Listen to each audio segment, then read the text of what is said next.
ശ്രീമദ് ദേവി ഭാഗവത 14-ാം അധ്യായം തുടർച്ച. തന്നുപാധ്യായനായി ദേവഗുരുവിനെ തന്നെ വരിച്ചാനന്തരം ശ്രീശുകൻ ചെമ്മേ ഗുരുകുലവാസിയായി വേദങ്ങൾ ധർമ്മശാസ്ത്രങ്ങളും എല്ലാം പഠിച്ചവൻ വേണ്ടും വിധം സമാവർത്തനം സാധിച്ചുകൊണ്ടു ഗുരുദക്ഷിണയും കഴിച്ചുടൻ സന്തോഷപൂർവം മടങ്ങി വന്നെത്തിനാൻ തന്താതനായിടും വ്യാസന്നരികിലായി.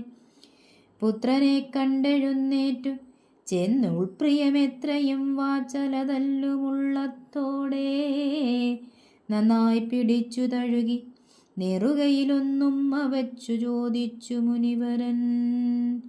തത്കുശലങ്ങളാ ശിക്ഷാവിധങ്ങളുമൊക്കെ എന്നിട്ടാശ്രമത്തിലിരുത്തിനാൻ ഒട്ടുമമാന്തം വരാതഥ കന്യയെ കൂട്ടിയിണക്കി ഗൃഹസ്ഥാശ്രമവിധി കൊണ്ടാടുവാൻ തക്കതൻ പ്രിയപുത്രനെ കൊണ്ടാചരിപ്പിക്കുവാനുറച്ചാൻ മുനി. അന്നതിന്നേറ്റമിണങ്ങുമൊരു മുനി കന്യകയെ കുറിവച്ചുകൊണ്ടേകഥാ വ്യാസൻ ശുകനെ വിളിച്ചിതു ചൊല്ലിനാൻ വാത്സല്യമേറിത്തുളുമ്പുന്ന ഭാഷയിൽ. എൻ പ്രിയനന്ദന,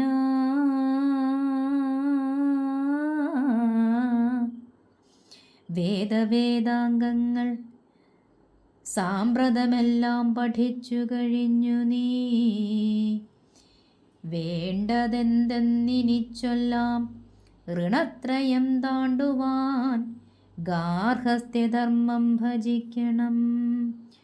മക്കളില്ലാത്തോനു മുക്തിയും സ്വർഗവും കൈക്കലാവില്ലൊരു കാലവും നിർണയം. നിന്നെ ഗൃഹസ്ഥനായിട്ടൊന്നു കാണുവാൻ നന്നേ കൊതിക്കയും ചെയ്യുന്നു വത്സ ഞാൻ.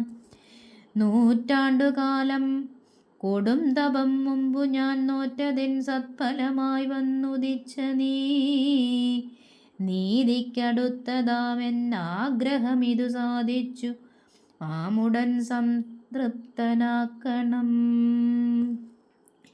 നിത്യവിരക്തനാം ശ്രീശുകനം മൊഴിക്കുത്തരമിങ്ങനെ ചൊന്നാൻ വിനീതനായി.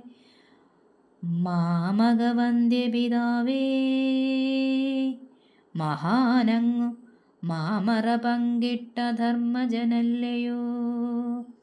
തത്വങ്ങളെ പ്രതിപാദിച്ചെനിക്കിതു കർത്തവ്യമെന്നു സാധിച്ചു ശാസിക്കുകിൽ അപ്പോഴേ തന്നെ ചരിക്കാം ഭവാനുടെ ചൊൽപ്പടി ഗാർഹസ്ഥ്യധർമ്മമാർഗത്തിൽ ഞാൻ.